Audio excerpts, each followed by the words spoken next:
order po. Bongis Richie. Andito na si Mr. Bongis Richie. Isusunod ko na yung ano mo. Shout out nga pala sa MRM Boots user ng Lipa, Batangas, no? Ito yung mga mga client ni Mr. Bongis Richie. Okay, nantay lang kita. Ito, isusunod ko tong MRM Boots. Nakauna lang kami doon sa isa. Yung sinasabi nating wrap around or Mexican leather boot naman. So, tingnan nyo. Kaya kung minsan, mayroon tayong mga tendency na kapag baguhan tayo mananari, ang akala po natin tayo po ang original. Hindi po. Yung mga twisted left po, yung spar alignment, yung gumagamit po ng mga socket knives, yung pong gumagamit ng mga boots na medyo makakapal, ay yan po ay galing sa Mexico at ating nagagaya po. Kaya in fairness po sa Mexican gappers, yan po ay credit po sa kanila. Atin lang pong ginagaya. Although lang, meron silang mga ngayon, ginagamit nila talaga yung makakapal po na leather boots. Kaya ang tari nila, atrasado rin, medyo maiksi. Kasi siyempre, bilang nasa haba yung boots nila dahil ang manok nila kung pumalo, para pong palo din ng tao, no? Ganun naman ang manok nila, maabot ng 3+ kilos, no? Yung mga usually yung mga manok nila, so ganun. Okay, so ito na, Mr. Bongis Richie, no? Meron pa akong babasahin dito, si Bartolabak Neil.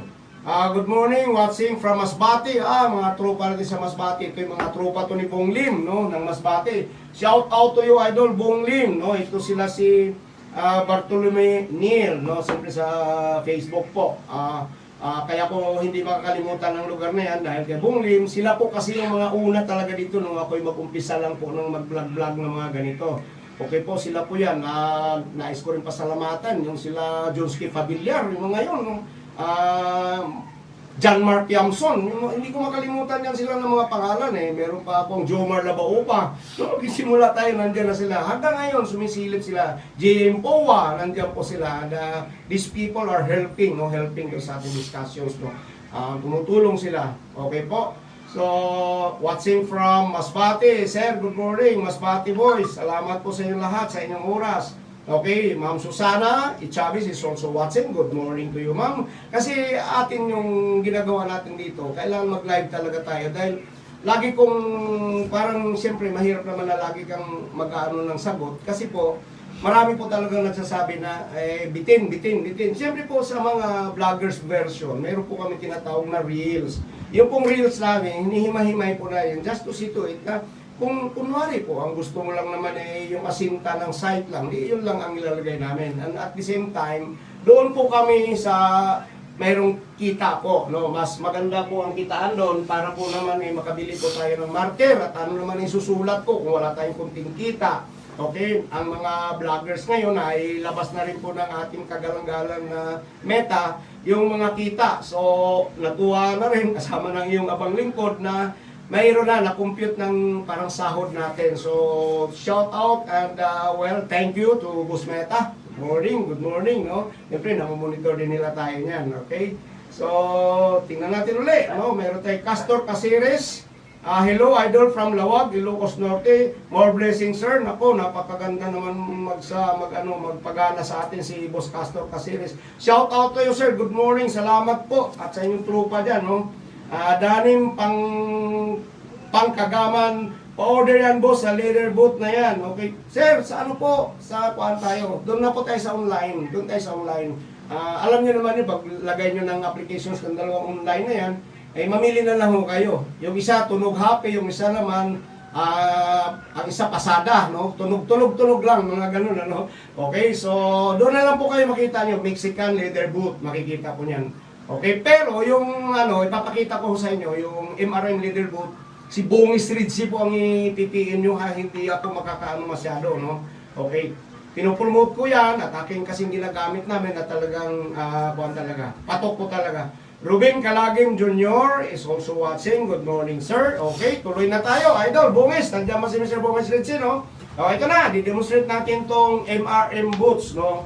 Ito, so ito ating ipapakita sa inyo. Dati pinapakita ko lang, inaano-ano ko lang kayo para mapanood nyo. Pero ngayon po, atin na pong pinapasada kasi talagang sabi nga arat na, go na, MRM na tayo. Okay, so napakaganda. O ito na, umpisahan ko na.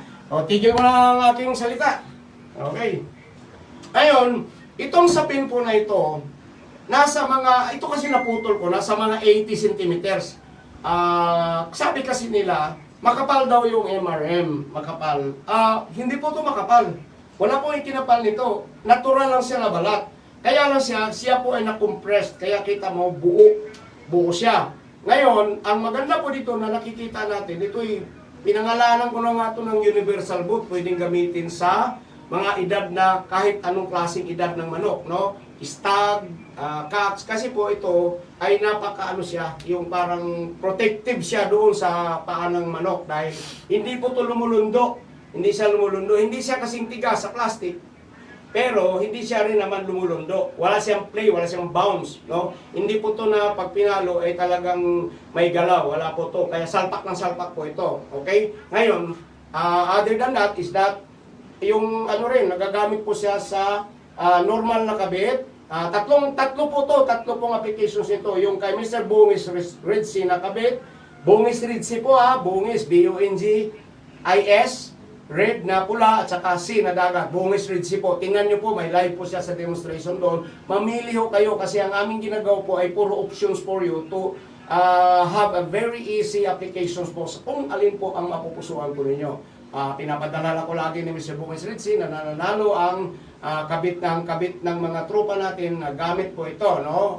Okay, so pero disclaimer din naman, hindi rin naman ibig sabihin na pag bumili kayo nito, nanalo kayo ang nagpanalo, hindi po. Kaya yung ito ang nagpanalo, hindi po. Ano lang po to, yung gamit lang po natin, kasangkapan lang, para mabigyan natin ng tamang sandata ang ating mga nukis, no? So, para lang sila mabigyan. And then, yun nga pong sinasabi ko, yung kay Bungis Red Sea na kabit, that's one.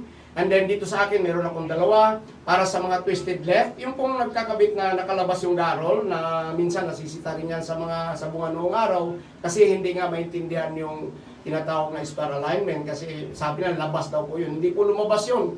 Sungay lang po lumabas sa paa, pero yung tari po, talim, nandun po sa loob, o gitna ng manok, yun po yun. Tapos, yung normal na kabit, na yung nakikita nyo mga normal na kabit ng ating mga big time or malalakas, yun po, ituturo ko rin po sa inyo at ipapakita ko. Ito na po. So, go na tayo. Okay. So, dito, pag nagsapin po kayo, ito lang po. Mr. Bungis Red Sea, shout out, pakisilip po sa mga comments para maasikaso sila kaagad. Okay. So, ganyan din po ang paglatag ng sapin as usual. Tapos, siyempre, bumilang ng isa. Okay. Ngayon, pag bumilang ng isa po, ano kaagad kayo? Lupi kayo kaagad dito. Okay, lupi. Kasi po, ito kaagad ang mag-build up po ng parang lubak niya dyan, ano? Okay, lupi kaagad, tapos takpan. Okay, so, ganyan lang po, no? Okay, yan. Pag nailagay po yan, ikot dito sa ilalim, okay? Masahin ng maayos, tapos, lupi na naman, okay? Lupi. Kasi ito po yung balance. Kung mayroon kang nilagay sa taas, dahil ang principles natin ay pantay, so kung meron kang nilagay dito, lagyan mo rin sa baba. And then, wala kang nang gagawin po, kundi ilipat mo sa taas ito, yan, and then, sampay. Pag nakasampay na po dyan, maglalagay na po tayo ng ating leather boot. Mahirap, madali, napakadali. Ito na, leather boot, no? Kitang-kita. Okay, so pag nilagay po natin ang leather boot, wala po kayong alalahanin dahil po yan ay lapat na po kaagad. Wala po siyang kapiranggot na parang lubak, hindi siya mag-balance dahil ito ay mataas, ito ay mababa. Wala po. So ganyan na siya kaagad. Ngayon, pagka nailagay na po yan, tatakpan po natin yan. Okay? So pag natakpan na po yan, meron siyang groove dito sa gitna, itago natin yan para walang kalas, pero huwag masyadong masikip kasi maglalagay po tayo ng paunan dyan. Okay? Tapos, dito po tayo sa ilalim na kaagad. Okay? Yan. Ngayon, pag nakita nyo na nakaikot na po yan, okay? Siguro mga dalawa lang po. Pwede na po yan. Okay, yan. Ito naman ay practical. Ito, common sense na ang magpapairal nito. Pag nakita nyo, so in this case, balance na po ako. Same ang kapal dito, same sa ibabaw. Kasi itong ibabaw may bukol. So, pagka ganyan na po, pwede na po tayong magbawas o kung gusto nyo, bawas. Ako, bawasan ko. Sige. Bawasan ko ng kapiraso. Yan. Wala kasi itong eksaktong sukat dati pa man. Okay? So, nasa mga ano na lang yan siya. 80 ang nasabi ko kanina. Nasa mga 75 cm na lang siguro yan. More or less, no? Yan. Okay? Ngayon, pagka na okay na po yan, maglalagay na po kayo ng paunan. Ang paunan po, hindi po yung sobrang taba, yung tama lang. O, trial and error po ito, ikakabit ko po ito, no? Yan, okay? So marami po, shout out to those, no? Yung mga MRM boots user. Sa Lipa, maganda resulta nila ito. Sa Mindanao, no? Yan, mga North Cotabato nung nakaraan, nagpa-shout out sa atin na ganito mga gamit nila doon. Ayan, so, okay. So, kung ano po ang ginagawa natin doon sa normal, ito na po din, ganun din po. Kaya lang ito, lifetime. Hindi na ito paulit-ulit na bibili. No? Kasi hindi naman to, wala naman siyang sinasabi natin na parang talagang tatabang yung pandikit, tapos dudumi. Wala po siya. Okay? So, ganyan na po yan. No? Okay, balance na po ako. No? Balance na. Ayan. O, balance na. Straight lang po ang paglagay nito at ito na ang gagawin natin. Okay? O, kakabit din po natin yung ating prototype. Ring, siya, half ring. O, ganyan na po ang kabit natin. Yan, okay. Para makita po nyo, akin din pong tatalian ng kapiraso. Again. Yung guhit dito yung guhit. Yan po ang maging align po natin dyan. Okay, ulitin ko. Hindi dito sa baba ang puno ng ating tinidor. Hindi rin po sa ibabaw. Kasi pag sa ibabaw, usually, talagang lalampas na po ang inyong level ng tari. Medyo mamimili na po yan. Nakakamatay naman. Bakit hindi? Okay, so ito papakita ko sa inyo. Ayan na. Nandiyan na, di ba? Okay. So, pag tinabit na po natin yan, ito pong mangyari. Straight. Straight po yan. Okay. Tapos, tatalian ko ng kapiraso para ating mabidyo. Sa likod. Okay. Yan. Okay, matigas ang daliri ito kasi yatak. Okay, tapos dito tayo sa gitna. Yan. Ngayon, huwag niyong alalahanin na hindi ko tinapos kasi mamaya, pati pagtali, kukumplituhin ko po yan. Okay? Oh, ayan. So, titingnan natin ngayon sa likod. Pahiram ng video. Ayan. Oh, tingnan nyo, napakaganda. Ayan, oh. Oo, so, nakita yung balanse niya. No? Siya po ay talagang nakapantay mesa po siya. Yung kanyang talim ay nakabaybay po dun sa kanang bahagi ng garol, no? Yung isang garol doon. Huwag nyo sabihin na papantay talaga yan. Pagka dispalinghado po ang paunan at sapin ninyo, yan po, hindi po yan siya papantay. So maging tabingi po ang tari at yan balagsag. Yung bikat nga, sakto. Yung bikat, no? Ang bikat. Yung aking napakiusapan dito, ito po yung aking matagal ng tropa na old-time gaffer din po, no? Si Mr. Nick Navarro on Facebook.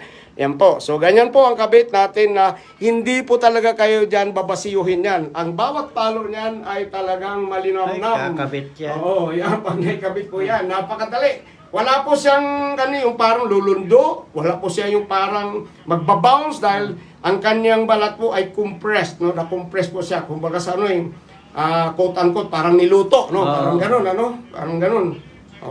Hindi siya yung nabibili natin na although lang, syempre, lahat naman po yan very reliable. Kaya lang, ako, nagustuhan ko kasi to kasi kung hindi ko gusto, hindi ko na ipapakita. Hindi ko na siya pag-aaksaya ng panahon. Kung hindi ko gusto, nakita namin talagang maganda. Okay? Yan.